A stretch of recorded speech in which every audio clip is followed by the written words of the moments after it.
व्याख्यान करते हुए अपने प्रतिपाद्य विषय का प्रतिपादन करते हैं।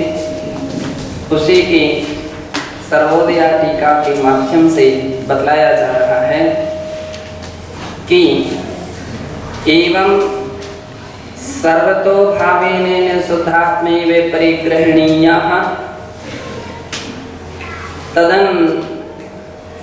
तदन्य शेष बाह्यांतर उपाधि त्याग उत्तम त्याग धर्म तपोधनापेक्षा ज्ञेय। इस प्रकार से सर्वतो भावेन सभी प्रकार के भावों से या पूर्ण रूपेण निःशुद्धात्मा ही परिग्रहणीय, अपनी निःशुद्धात्मा ही ग्रहण करने योग्य है। तदन्य शेष बाह्यांतरोपधि त्याग, और इसके उपरांत अन्य जो अशेष यानी संपूर्ण प्रकार की उपाधि है उसका त्याग ही उत्तम त्याग धर्म, उत्तम त्याग धर्म है। तपोधनापेक्षा ज्ञेय, और उसे तपोधन यानी मुनियों की अपेक्षा से जानना चाहिए। गृहस्थानां तो संयजनाय सत्पात्र भूताय धर्म साधन भूत योग्याहार औषधि ज्ञानादिदानं नवधा भक्ति पूर्वकं तैः यद्दीयते तत्त्यागो ज्ञेयः। और गृहस्थों के लिए संयजनाय सत्पात्र भूताय, संयजन के लिए अथवा जो सत्पात्र हैं उनके लिए धर्म साधन भूत योग्य, धर्म साधना के साधन भूत यानी धर्म के साधन स्वरूप ऐसे योग्य आहार औषधि ज्ञानादि दानम, जो योग्य आहार औषधि ज्ञान आदि का जो दान नवदा भक्ति पूर्वकम तैयदीयते, नवदा भक्ति पूर्वक जो उनको दिया जाता है तत्त्यागो ज्ञेयः, उसे त्याग समझना चाहिए और उत्तम त्याग है, उत्तम त्याग धर्म है। अब देखिए सारी बातें समाविष्ट हो चुकी हैं।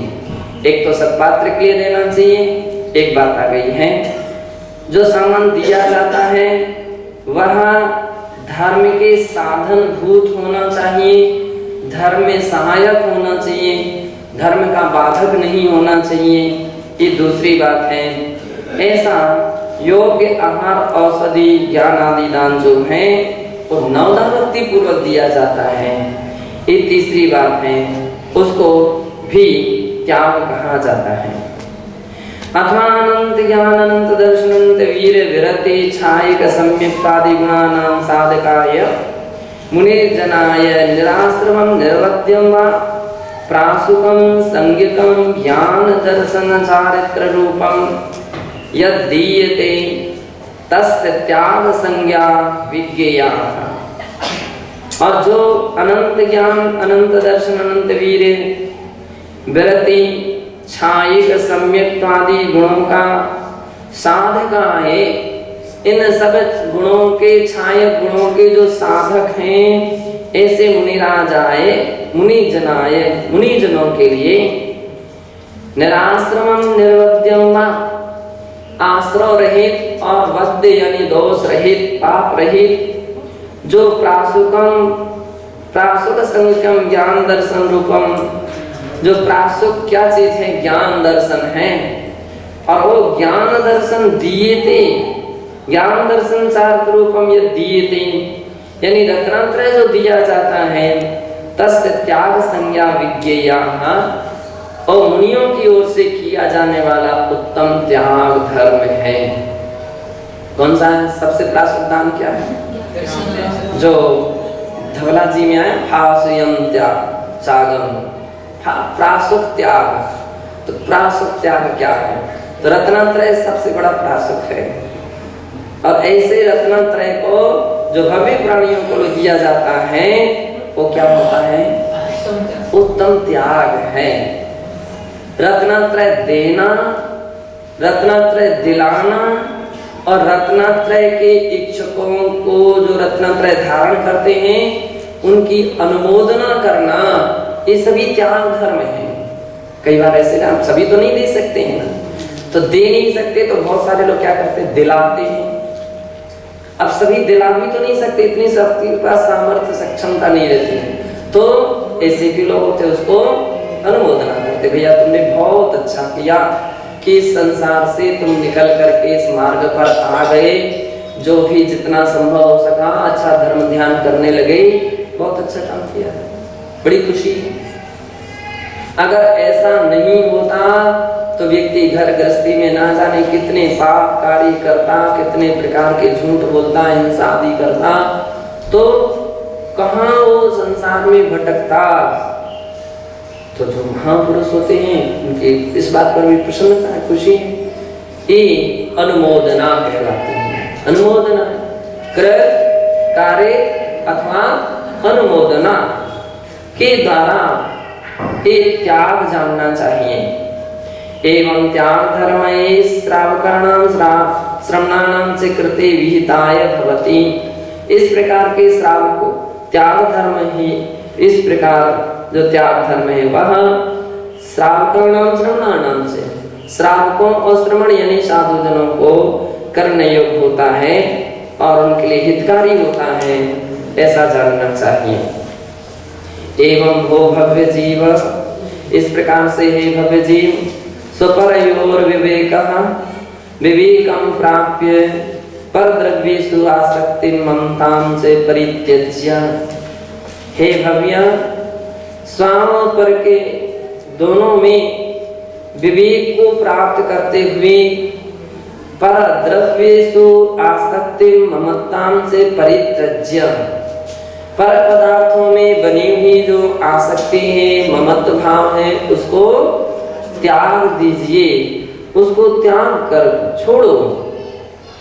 आसक्ति हेतु का चेतना चेतना पदार्थापि त्याज्य, और उन आसक्ति के हेतुभूत, आसक्ति के कारण स्वरूप चेतन और अचेतन दोनों प्रकार के परिग्रह को भी त्याज्य, उसको भी त्याग दीजिए, छोड़ो। अन्यथा अविकल्प समाधि दुर्लभा एवं, अन्यथा अविकल्प यानी निर्विकल्प समाधि जो है वह दुर्लभ ही है। अतः सर्वमुक्तम सम्यक विचार्ये मोक्ष मूर्छां मोह मूर्छां परित्यजेति गाथाया सारः। अतः सर्वमुक्तम जो अभी तक कहा है उसे सम्यक विचार्य, सभी प्रकार से अच्छी तरह से विचार करके मोह मूर्छा परित्यजेति, मोह और मूर्छा भाव का त्याग करना कर, यह गाथा का सार है। इतना गाथा का सार है। सबसे बड़ी बात क्या है, त्याग यानी क्या, वस्तु का तो ठीक है, उस वस्तुओं में बना हुआ मोह और मूर्छा बड़ा कठिन है, आमतौर पर व्यक्ति के गले नहीं उतर पाता है। सबसे पुरुषार्थ करने लायक है, सबसे अधिक मेहनत करना है तो उस मोह और मूर्छा के त्याग की ही मेहनत करना है। इस पाठ को बिल्कुल अच्छी तरह से समझ लेना चाहिए कि हम मोह मूर्छा का कैसे त्याग करें। अनादि के संस्कारों को छोड़ने के लिए बहुत कुछ तपस्या करनी पड़ती है। केवल उपवास करने से और एकासन करने से और माला फेरने से काम नहीं चल सकता है। इसके साथ साथ जो अंदर में बनी हुई मोह मूर्छाएं हैं उसके बंधन शिथिल होना चाहिए, उनके बंधन ढीले होना चाहिए, तभी वो उत्तम त्याग हो सकता है, तभी वो सही त्याग कहा जा सकता है। और यदि मोह मूर्छा के भाव बराबर बने हुए हैं तब तो दिखावा, बाहर से केवल दिखावा है, केवल बाह्य प्रदर्शन है, वो सही त्याग नहीं है, कुछ भी त्याग धर्म नहीं है। तो अंदर से तो कुछ ना कुछ तो टूटे, अंदर से कुछ ना कुछ एक भाव छूटे। कितनी अच्छी बात है। सुबह कोई यात्री लोग आए थे और कितनी अच्छी बात कही उन्होंने कि उनके कोई रिश्ते में कोई माता जी थी, तो उनके लिए वो क्या बोलती हैं, कोई मेहमान है ना। तो ये गृहस्थ लोग इतने सुंदर चिंतन करते होंगे, कितना विचार करते होंगे। तो मुझे ऐसा लगता है कि देखो कैसे चिंतन करते हैं। अपने अंदर में भी कुछ ऐसे चिंतन भाव आना चाहिए, अपने अंदर में भी कुछ ऐसे विचार आना चाहिए, शब्दावली आना चाहिए, एक ऐसे कोई ना कोई वाक्य अपने माध्यम से उत्पन्न होना चाहिए कि हाँ ये कोई राहगीर हैं, यात्री हैं, दर्शनार्थी हैं, देह के संबंधी हैं, देह के संबंधी, शरीर के संबंधी हैं, आत्मा का इनसे कोई संबंध नहीं है। जब ऐसे कोई शब्द व्यक्ति के ओर से निकलते हैं और किसी को सुनने में आते तो उसको भी एक आनंद सा आता, अपूर्व आनंद आता है कि भाषा बहुत उत्तम और श्रेष्ठ भाषा है। देह संबंधी कुटुंबी है, देह संबंधी परिवार है, देह तो हमारा नहीं है, अपने कैसे हो सकते। और इतनी वृत्ति झलकना चाहिए, इतनी झलकना चाहिए कि पीछे पीछे आप ना घूमे उनके, वे तुम्हारे पीछे पीछे चले। ऐसी धारणा आना चाहिए, वे तुम्हारे पीछे पीछे घूमे, तुम उनकी इंतजारी में ना बैठो, वे तुम्हारी इंतजारी में रहे। ऐसी तुम्हारे अंदर में भावना बोलने की, उछालने की, बात करने की ना हो, उनकी हो। आपकी अनुमति लेने के पहले वो अपनी अनुमति लें, और जब बहुत इच्छुक हो जाएं तब फिर आप पिघलें और फिर आप अनुमति लेने के लिए आए कि हाँ महाराज श्री उनकी बहुत बहुत भावना है, तो हम भी 5-10 मिनट के लिए बैठ करके आशीर्वाद दिए देते हैं। घर गृहस्थी की चर्चा नहीं, कौन कैसे थे, कैसे हैं, कैसे रहेंगे, नहीं, इसको रिवीजन करना बंद कर दो, क्योंकि वो संस्कार जल्दी जागते रहेंगे। रिवीजन होता रहेगा ना तो संस्कार याद रहेंगे सब। अब तो केवल इतना ही कहो कि वो रोज मंदिर जाते हैं कि नहीं जाते, रोज दर्शन करते हो कि नहीं करते हो, पूजन करते हो कि नहीं करते हो, करना प्रारंभ करो। रात्रि भोजन का त्याग करो, आलू प्याज का त्याग करो, जाप करना शुरू करो, स्वाध्याय करना शुरू करो। ये चर्चाएं आना चाहिए। अगर कभी रिवीजन करना ही है तो हाँ, ये रोज भगवान के दर्शन करते थे, पूजन करते थे, स्वाध्याय करते थे, आधी आधी बातों का रोज चौका लगाते थे, आहार देते थे, सबके साथ विहार कराते थे, बस वो। बाकी घर गृहस्थी की बातों को रिवीजन मत करो कि खूब अच्छी दुकान चलाते थे, बहुत अच्छा व्यापार करते थे, बहुत अच्छा बिजनेस करते थे, ऐसे करते थे, इतने कुटुंब परिवार को इन्होंने पालन पोषण किया, इन्होंने ऐसा किया वैसा किया। अरे इनको सब छोड़ो, इन सब बातों को रिवीजन करोगे तो तुम गृहस्थी जैसे हो जाओगे। वही दृश्य आपके सामने सामने झूलने लग जाएगा, वही गृहस्थी जैसा आपका सामने चित्र झूलेगा, और एक दिन वही स्वप्न आएंगे और स्वप्न में तो आपकी गृहस्थी जैसी दिखने लग जाएगी। इसलिए ये बिल्कुल बातों को छोड़ देने का प्रयास कीजिए, बिल्कुल सोच करके रखिए। यही सामयिक में चिंतन करना है, यही रोज रोज मंथन करना है कि नहीं, सब उद्गल की पर्याय हैं, ये सब उद्गल के साथी हैं। हमारी आत्मा का कोई किसी से संबंध निश्चय से नहीं है, हम पर से भिन्न हैं, पर हमारे से भिन्न हैं। और मैं तो एक नित्य निरंजन गायक आत्मा स्वरूप हूँ, वही मेरी आत्मा है, मुझे वही याद रखना है, वही मुझे प्राप्त करना है, और उसको पाने के लिए सबको भूलना ही पड़ेगा। बिना भूले हम उस आत्मा स्वरूप को पा सकते नहीं है। ऐसे कुछ ना कुछ चिंतन अपने अंदर में जैसे जैसे जगेंगे, वैसे वैसे सच्चा भेद विज्ञान जगेगा और आप व्यक्ति का उत्तम त्याग धर्म सार्थक हो सकेगा।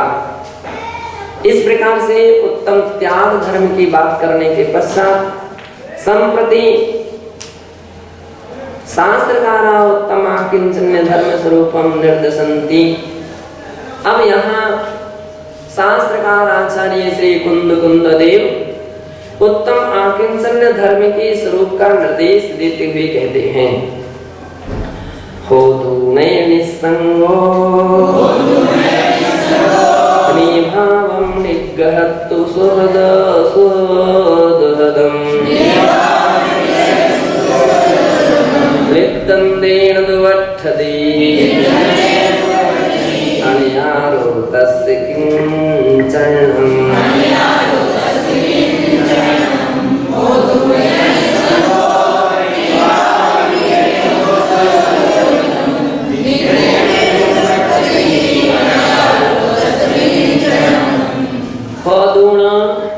निसंगो, निसंग यानी परिग्रह रहित होकर के जो श्रमण साधु निभावं निग्रहतु स्वदुखम भावम निग्रहतु, सुख दुख रूप जो अपने अंदर में होने वाले भाव हैं उनको भी छोड़ देता है। क्षणिक सुख, इंद्रिय सुख अथवा कर्म के उदय से होने वाले कर्माधीन सुख, ये तो हमारा आत्मा का सच्चा स्वभाव ही नहीं है। और कर्माधीन होने वाला जो दुख है ये भी कोई हमारा स्वभाव नहीं है। कोई व्यक्ति कहता आप सुखी हैं क्या, तो आम तौर पर सुखी की व्यक्ति क्या परिभाषा था, हाँ हमारे लिए कोई परेशानी नहीं, सब व्यवस्थाएं हैं। ये व्यवस्था है, इसका मतलब ये तो कर्माधीन व्यवस्थाएं हैं, ये कोई सच्ची व्यवस्था नहीं है, सच्चा सुख नहीं है, ये कोई आत्मिक सुख नहीं है। तो इसलिए इन सब बातों में आप सुखी मान ले रहे हैं। आम व्यक्ति, आम जगत इन सब बातों में ही अपने आप को सुखी मान रहा है, और इनकी पूर्ति हो जाए तो सुख है, और यदि उसकी पूर्ति ना हो तो अपने आप को क्या मानता है, दुखी मान लेता। अरे क्या मतलब, बड़े परेशान, बड़ा दुखी हूँ, यहाँ तो बड़े मच्छर काटते हैं, पानी छूता है, गर्मी लगती है, कैसे यहाँ सुखी हो सकते हैं, इतनी तकलीफ है, ये परेशानी वो परेशानी। अरे भैया यही देख रहे हो क्या, इसी में ध्यान है। आकिंचन धर्म वाले साधक सोचते हैं कि क्या बोले, सुहृदुर्निय भावम निग्रहतु, जो अपने अंदर में होने वाले इस प्रकार के लौकिक सुख और दुख के रूप जो भाव है उसको भी छोड़ देता है। क्या सुख क्या दुख, ये हमारा वास्तविक स्वभाव नहीं है, ये सब कर्माधीन है। आत्मा का शुद्ध स्वभाव तो कर्मातीत है, करने से रहित है, वही हमारा निश्चय से शुद्ध आत्मा का स्वभाव है। वह स्वभाव हम कब प्राप्त करें, वह स्वभाव हमको कैसे प्राप्त हो, कौन सा पुरुषार्थ करें, ऐसे जिसके अंदर में चिंतन मनन और मंथन होता है, ऐसे पवित्र भाव जिन साधकों के अंदर में होते हैं, और ऐसे मुनि फिर तो निद्दंदम भट्टदी, वे अनेगार, वे साधक निर्द्वंद विचरण करते हैं। निर्द्वंद, द्वंद भाव से रहित। द्वंद भाव, ये करूँगी ये करूँ, ये करूँगी ये करूँ, ये अच्छा कि वो अच्छा, ये अच्छा कि वो अच्छा, ऐसा ठीक रहेगा कि ये ठीक रहेगा, ये सब द्वंद भाव हैं। द्वंदता ही दुख का कारण है। राग द्वेष भाव को द्वंद भाव कहा गया है। साधक क्या होते, अद्वैत भाव की ओर कदम बढ़ाते हैं। हिंदू संप्रदाय में द्वैत और अद्वैत की बात आती है। द्वैत द्वंद भाव, द्वैत यानी जहाँ दो कार्यों में उपयोग भटकता है, बदलता है, वो द्वंद भाव है। बाह्य जगत में उपयोग जहाँ बाह्य पदार्थों को देकर के अच्छा बुरा इसमें जिनका उपयोग जा रहा है द्वंद्व भाव है। और अपनी निज शुद्धात्मा की ओर जो भाव जाते हैं अद्वैत भाव। जैनागम कहता है वो निर्द्वंद भाव है, अद्वैत भाव है, जो केवल एकमात्र अपनी निःशुद्ध स्वभाव की ओर दृष्टि रखते हैं, भाव रखते हैं, वे अद्वैत दशा को प्राप्त होकर के आनंदमय रहते हैं, आनंदमय रहते हैं। कोई उनको चिंता नहीं, कोई टेंशन नहीं, कोई संकल्प नहीं, कोई विकल्प नहीं। ज्ञान का लक्षण, ज्ञानी का लक्षण एक ऐसा होता है। अज्ञानी जीव रोज द्वंद्व में परेशान है बड़ा द्वंद्वी है, बड़ा द्वंद्वी हो। इसने धक्का दे दिया, उसने ऐसा कह दिया, उसने वैसा कह दिया, उसने उस सामग्री के लिए मना कर दिया, उन्होंने उनको दिया, हमको नहीं दिया। इन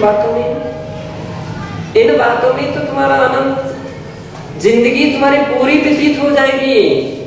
ऐसा अगर अपन देखते रहे, इन सब बातों पर ध्यान रहा, तो आत्मा का सही जो आनंद आना चाहिए, धर्म का जो सही आनंद आना चाहिए, इस मोक्ष मार्ग पर आकर के जो आनंद आना चाहिए, उसका तो फिर कभी व्यक्ति उसका रसास्वादन कर ही नहीं सकेगा। केवल इन्हीं दुनिया में भटक रहा है, उसको भटकाव से तो रोकने का पुरुषार्थ आपको स्वयं करना पड़ेगा, स्वयं करना पड़ेगा। दूसरा कोई सहयोगी नहीं बनेगा, दूसरा वो सब निमित्त बन सकता है, करना तो तुमको पड़ेगा।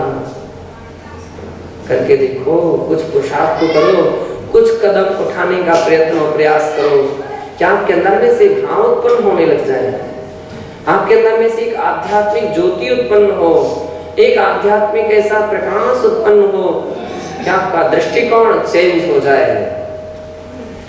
कैसा चेंज हो जाए? जो संसार की ओर आपका ध्यान है, उपयोग है, तो चेंज होकर के आत्मा की ओर लग जाए। महान साधक, महान योगी आत्मा स्वरूप में इस प्रकार से डूबने के लिए सारे जगत जंजाल को छोड़ करके जंगल की ओर पहुंच जाते हैं, निर्जन स्थानों में पहुंच करके आत्म साधना करते हैं। एक को हम महाशुद्धो आनंदंसण लक्षणो शेषा में बाहिना भाव।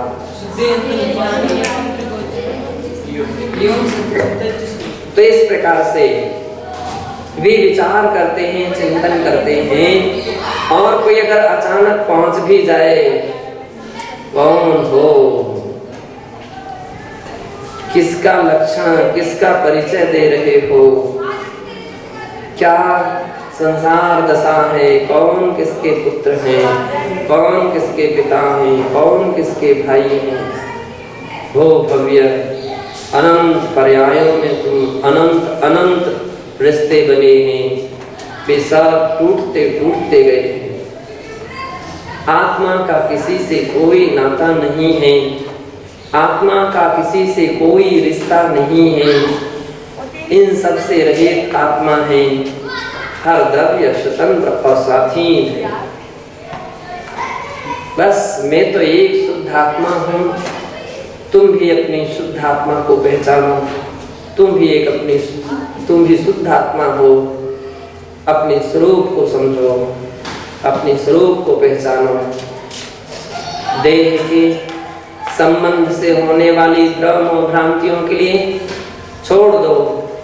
ये कोई संबंध हमारे कोई शाश्वत संबंध नहीं है। योगियों की एक ऐसी ऊंची भाषा हुआ करती है, एक ऐसा उनका ऊंचा चिंतन हुआ करता है। पूज्याचार्य कहते हैं अणयारो तस्य किंचनम, ऐसे अनवार जो साधुजन होते हैं उनका आकिंचन्य धर्म होता है। सर्वोदया टीका अणयारो अगार शब्दः ग्रहादि परिग्रह सूचकः। अगार शब्द ग्रह, मकान, घर इत्यादि का सूचक है। सातस्य नाम भवति सोनगारः, वह घर जिनका नहीं होता है जिनमें नहीं होता है वे अनगार कहलाते हैं। श्रमणो मुनिर्वा, अब वे अनगार श्रमण अथवा मुनि होते हैं। निस्संगो वदुनया निस्संगो भूत्वाच संगः परिग्रह तद्रहितो निस्संगो भवति। वे निस्संग होकर के संग यानी परिग्रह तद्रहितो उस परिग्रह से रहित होकर के निस्संगो भवति निस्संग होते हैं। लोग सब क्या निस्संग है? ये मेरी पुस्तक, ये मेरा पाटा, ये मेरी चटाई, नहीं, कुछ नहीं है तुम्हारा। ध्यान रखो, केवल पिछी कमंडल, अधिक से अधिक एक पुस्तक, वही तुम्हारा हो सकता है।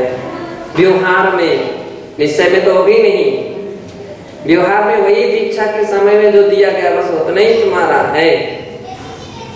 दीक्षा के समय चटाई नहीं दी जाती, कोई भी बस्ता नहीं दिया जाता है, चटाई रखने की कोई खोल नहीं दी जाती, पाटा नहीं दिया जा सकता है, सिंहासन नहीं दिया जाता है।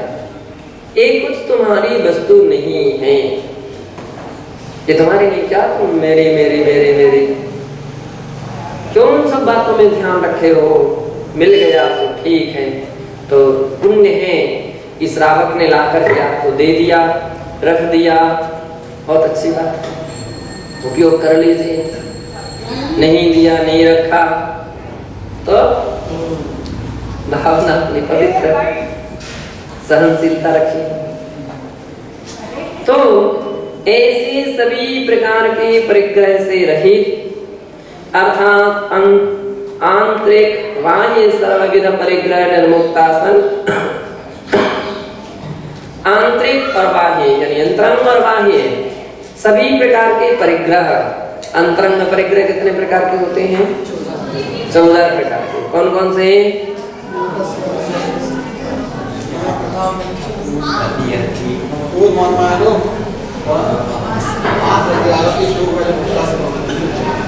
कितने हो गए?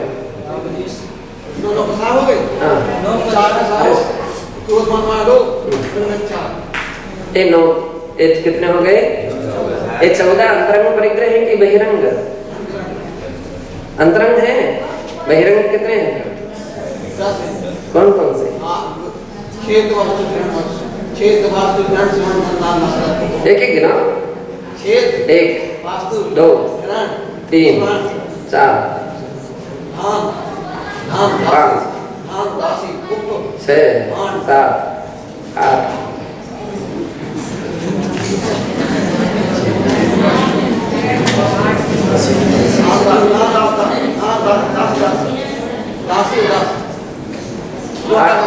9 हो गए सब। अब अभी तो बकाया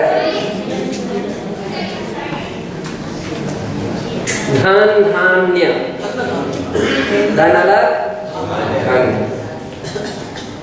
इस प्रकार से अंतरंग और बहिरंग परिग्रह के सभी प्रकार से परिग्रह से निर्मुक्त होकर के परिग्रह सती धर्म साधना न कर्तुम शक्य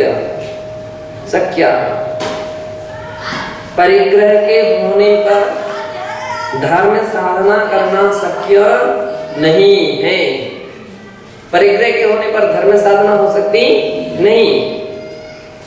यतो ही परिग्रही बहुविध दोषाक्रांतत्वात्, क्योंकि परिग्रही जो व्यक्ति होते हैं वो बहुत प्रकार के दोषाक्रांतत्वात्, दोषाक्रांत होने से धर्माचरणात् पृच्छ्यत एव भवति, धर्माचरण से पृच्छ्यत हो जाते, धर्माचरण से रहित हो जाते, धर्माचरण का छूट जाता है। उत्तम से ज्ञानार्णवे, ज्ञानार्णव में कहा है संगात कामस्तथा क्रोधः तस्मात् हिंसा तया शुभम् तेने स्वाभ्रीगतिस्तस्मात् दुःखं वाचामगोचरम्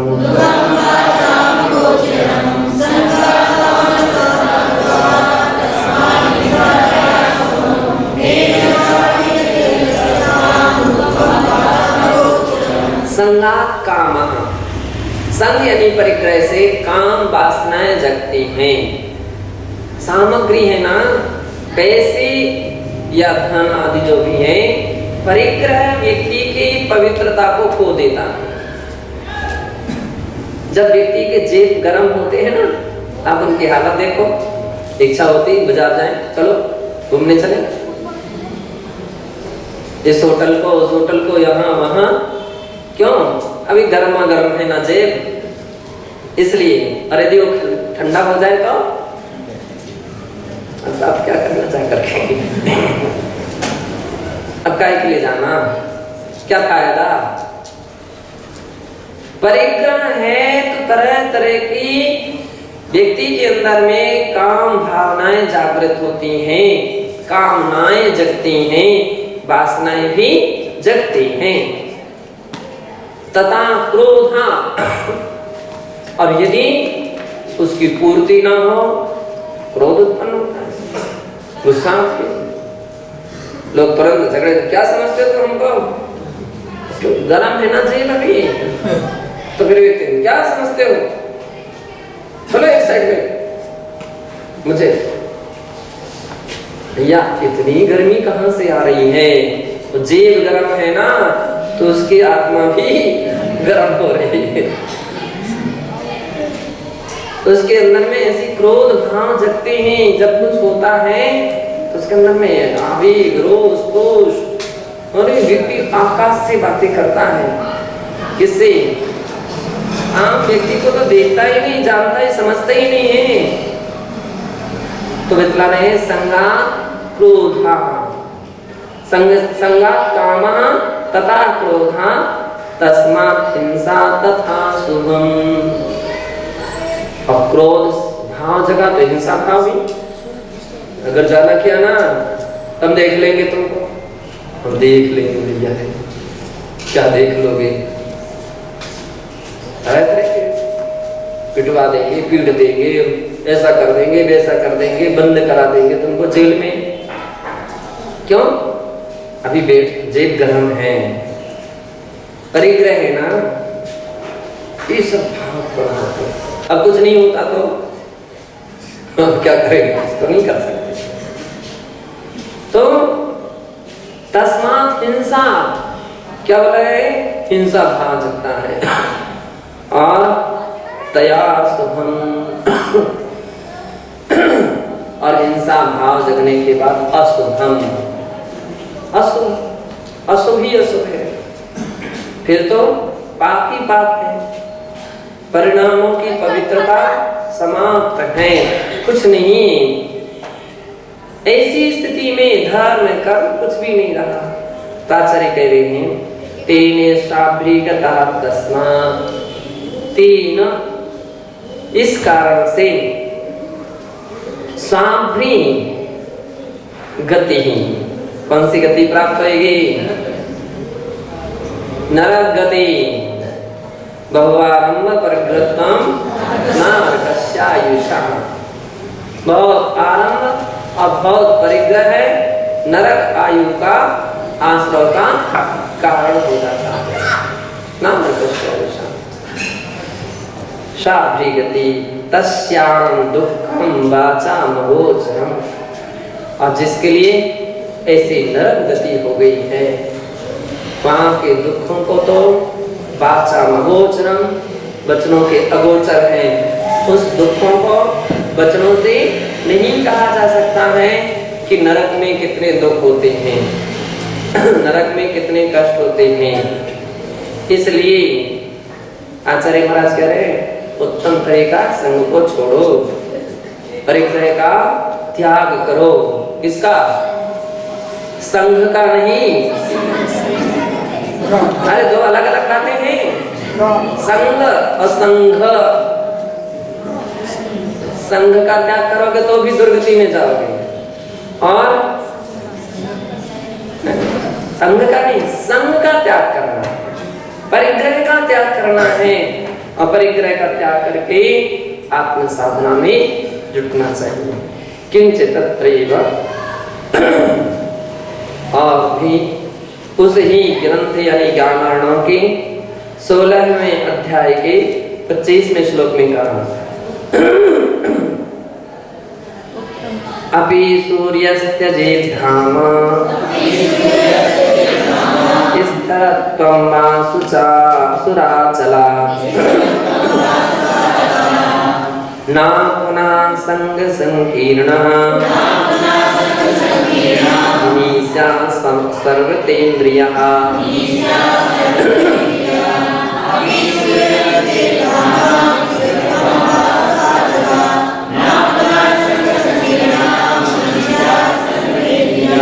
अपि सूर्यस्त्यजेत् धाम,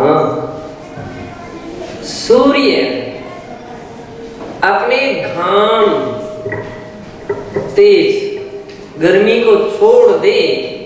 एक बार हो सकता है कि सूर्य शीतल हो जाए, तो मूल में तो शीतल है ही।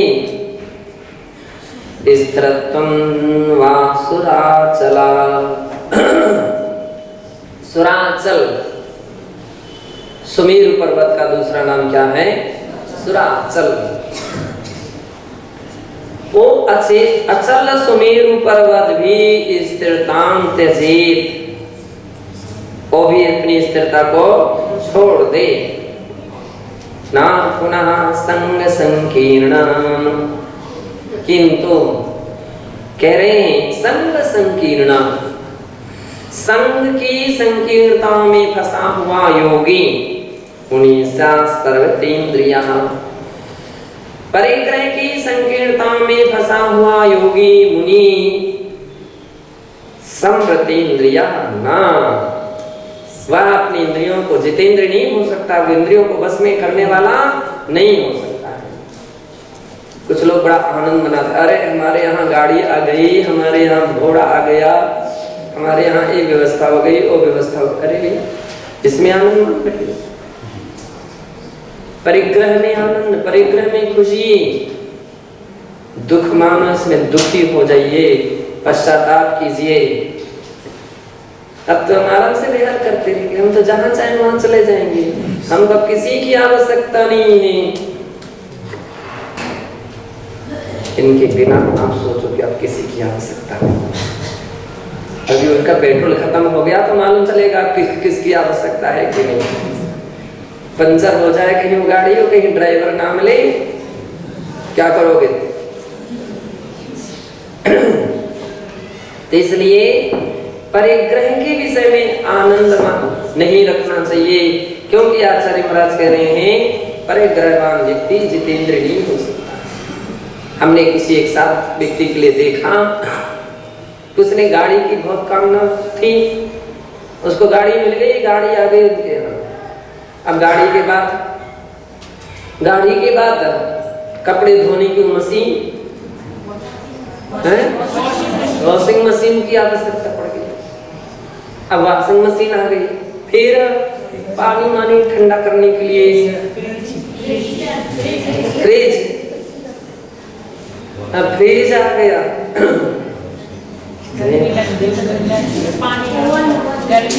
गर्मी लगने लगी, कूलर भर गए वो गाड़ी। अब एक और गाड़ी। कितने लोगों को इस प्रकार के देखते परिग्रह तो एक ऐसी स्थिति है, एक पर एक अंत में जाकर के ले जाकर के वहीं खड़ा कर देती है जहां से तुम निकले थे। जिस परिस्थिति से तुम घबरा करके या जिससे तुमको विरक्ति आई थी, ले जा करके वहीं पर उसने खड़ा कर दिया। अब सोचो हम क्यों इस मार्ग पर आए थे। इस मार्ग पर आने का जो लक्ष्य लेकर के आए थे, क्या यही रहा? फिर उसको होश आता, अगर समझदार है तो होश आ सकता, नहीं तो फिर क्या है क्या तुम अपनी गाड़ी में रख रहे हो, क्या नहीं रख रहे हो, कौन देख रहा है। यहाँ वहाँ की टीवी सब कितनी सारी सामग्रियाँ ऐसी गलत सामग्रियाँ हैं कि विषय में जब कभी सुनते हैं तो कहने का तात्पर्य है इन सारी सामग्रियों से व्यक्ति के परिणाम खराब होते हैं। संसार अब कौन जितेंद्रिय कहाँ जितेंद्रिय, फिल्म देख रहा है, कोई कुछ कर रहा है, कोई कुछ कर रहा है। संसार की स्थिति देखो ना, आज के समय में तो सब टीवी मोबाइल में आ गया सब बैठे बैठे उसी कोई घुमाते रहते। तो अच्छी बात यह है कि सामग्री ही नहीं होना चाहिए। किसी भी साधकों के लिए ऐसी सामग्री छूना भी नहीं चाहिए। दूर रहो भैया, थोड़ा तकलीफ सहन कर लो, थोड़ी कष्ट सहन कर लो, कोई परेशानी नहीं। थोड़ी सी तकलीफ, थोड़ा सा कष्ट भी आगे जाके आपके लिए आनंद और सम्मान को प्रदान करेगा, आनंद का कारण बनेगा। और तुमने संग्रह वृत्ति की धारणा बना ली तो हम लोग सुबह के समय में क्लास में पढ़े ही नहीं, स्वाध्याय में तृष्णागरता, आशागरता, प्रति प्राणी, इसमें बढ़ती चली जाती ते लौकिक इच्छाओं में लगा हुआ साधु वो कभी जितेंद्रिय नहीं हो सकता है, ऐसा जैनाचार्यों के वाक्य हैं। भगवती आराधना ग्रंथे च स्पष्टीकृतम् एतत्। भगवती आराधना ग्रंथ में भी गाथा नंबर 1119 में इस बात का स्पष्टीकरण करते हुए कहते हैं, संगणिमित्तं मारेहि अलीयवैणं च भणेते णिक्कम् भजति अपरिमितमिच्छम् सेवति मे गुणमयीय जीवो।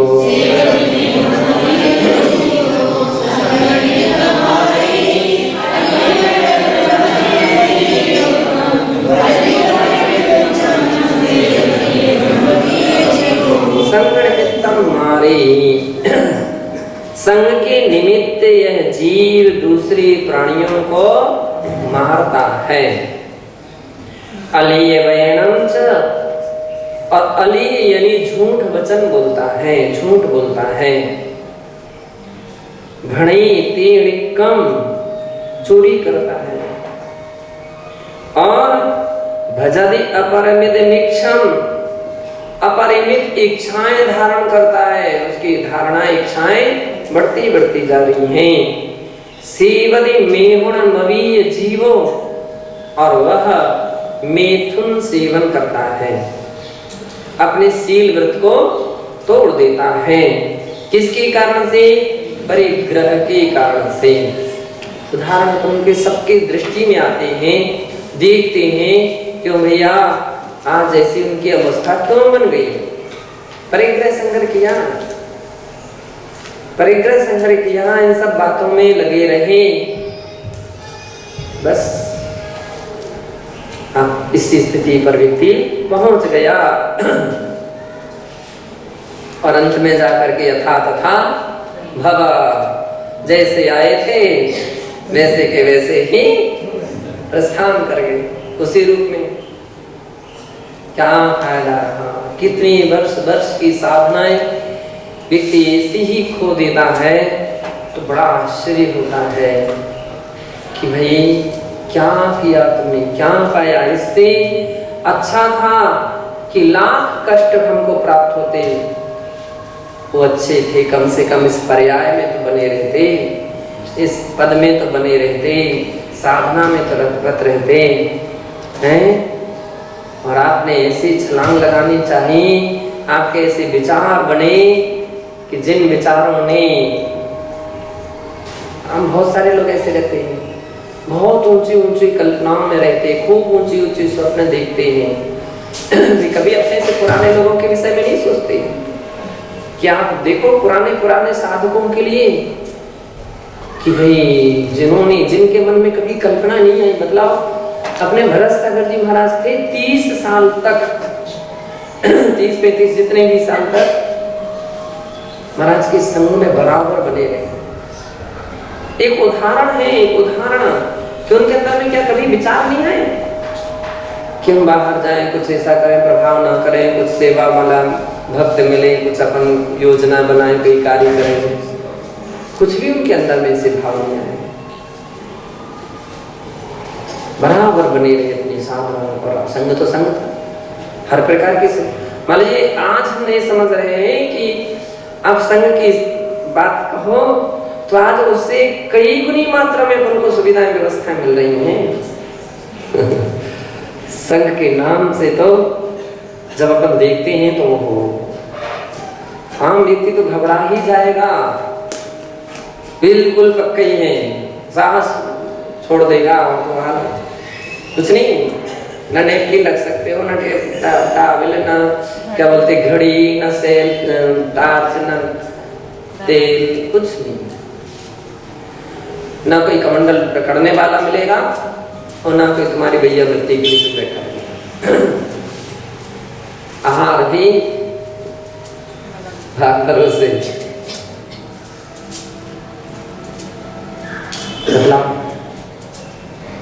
फिर भी भरोसा जितने दिन तक रहेगा। अपन आचार्य विद्यासागर संघ में भी देखते ना, समय सागर जी, योग सागर जी, कुछ ऐसे महाराजों के उदाहरण तो हैं कि दीक्षा लेने के बाद से अभी मान लीजिए ये विकल्प ही नहीं आया कि हमको और कुछ करना, कि ये करना।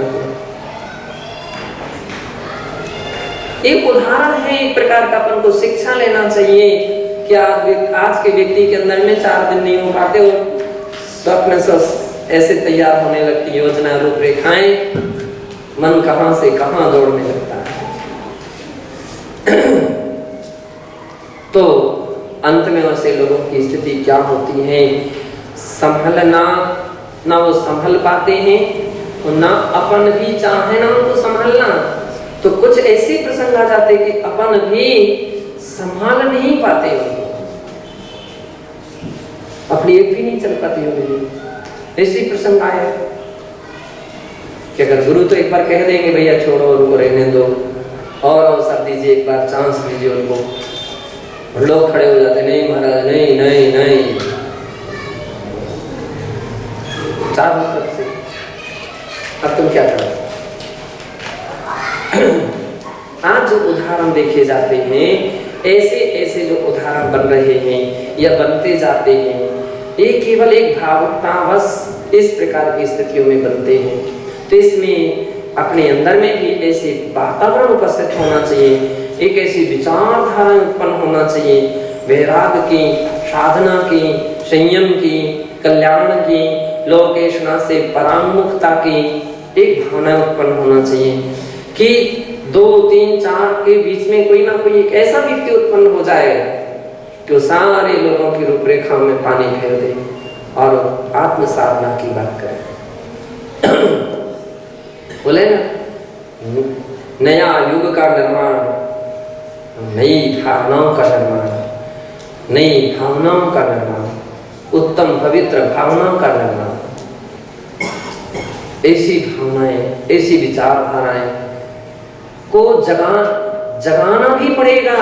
मान सकते हैं आपके अंदर की बहुत ऊंची भावना है, लेकिन अपनी भावना को, अपने प्रकाश को, दीपक को इस तरह से जलाओ कि दूसरे बुझे हुए दीपक भी जलें, दूसरे बुझे हुए दीपक भी जलें, कुछ ना कुछ उन पर भी असर आए, कुछ ना कुछ उन पर भी प्रभाव पड़े। केवल यहाँ से वहां, वहां से यहाँ से कोई फायदा नहीं।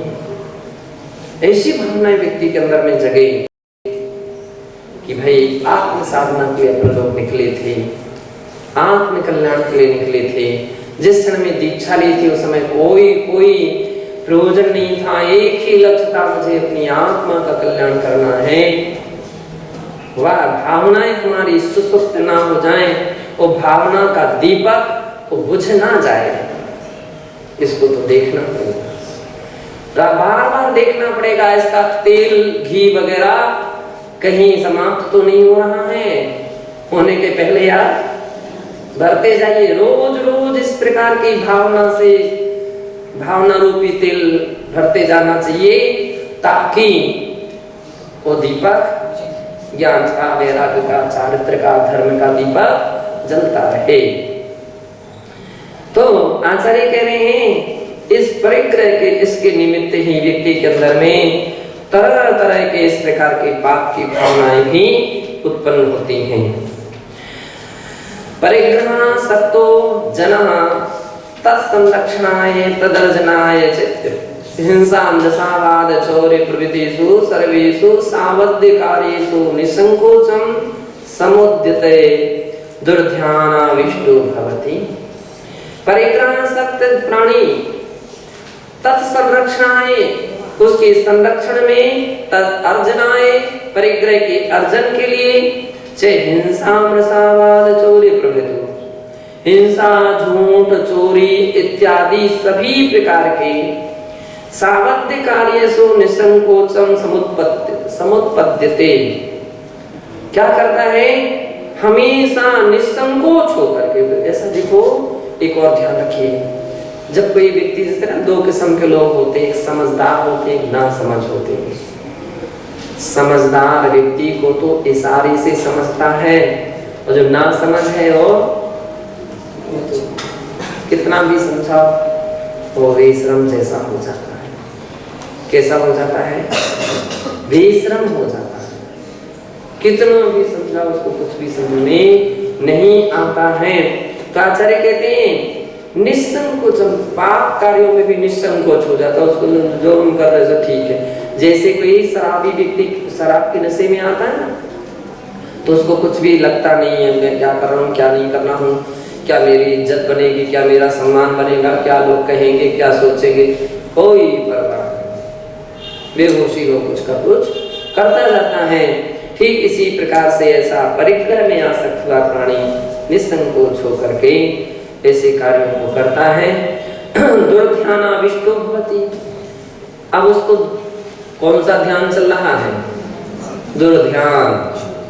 अब देखो, कभी ऐसे लोगों की हालत जो स्वतंत्र रहते हैं, कौन विहार कराएगा, कहाँ विहार कराएगा, कैसे कराएगा, क्या व्यवस्था बनेगी, क्या अलग अलग, और तो क्या तरह तरह की कल्पनाएं, तरह तरह के सोच, एक व्यवस्था बना लो, वो व्यवस्था बना लो, इनको मना लो, उनको मना लो, और फिर भी कोई नहीं मन पाता, फिर भी कोई व्यवस्था नहीं हो पाती। तो इस प्रकार से तरह तरह के व्यक्ति के अंदर में क्या होते रहते हैं? दुर्ध्यान चलता है। कौन सा ध्यान चल रहा है? बोलते सामायिक, कौन सी सामायिक हो रही थी? सामायिक में कौन सा आपका धर्म ध्यान चल रहा है? वही सामायिक हो रही है। स्वाध्याय, वही स्वाध्याय। अरे वो आ गए, नहीं तो चले जाएंगे फिर अवसर में, पुस्तक बंद कर। अब देखो ना लोगों को, स्वाध्याय, प्रतिक्रमण, सामायिक, सारी क्रियाएं क्या हो जाती हैं? दुर्ध्यानाविष्ट हो जाती हैं। सब क्रिया में दुर्ध्यान, वही सब संसार की बातें चलती रहती हैं। ततस्सा सोपयोग परिणाम बाहुल्या। इस कारण से असोपयोग रूप परिणाम की बहुलता होने से संयमा प्रभ्रष्ट एव वो भविति। क्या होता है? व्यक्ति संयम से भ्रष्ट होता हुआ, है ना, वो भवति, संयम से क्या हो जाता है? भ्रष्ट हो जाता है। अतः सर्व संग त्यागी एव जीवो प्रशस्त ध्यान धुराम बोधुम क्षमते। इसलिए सर्व परिग्रह के त्यागी जीव ही प्रशस्त ध्यान धुरा को संभालने में या धारण करने में ही सक्षम होते हैं। इति अन्यत्र इत्यत्र ना संदेह लेशा। इसमें किसी प्रकार का संदेह, लेश मात्र भी संदेह नहीं है। कहने का तात्पर्य है कि सब साधकों को चाहिए इस प्रकार के चिंतन मनन करते हुए यथा संभव परिग्रह का त्याग करके अपनी आत्मा को पवित्र करना चाहिए। यही इसका तात्पर्य हुआ। जय बोलिए महावीर भगवान।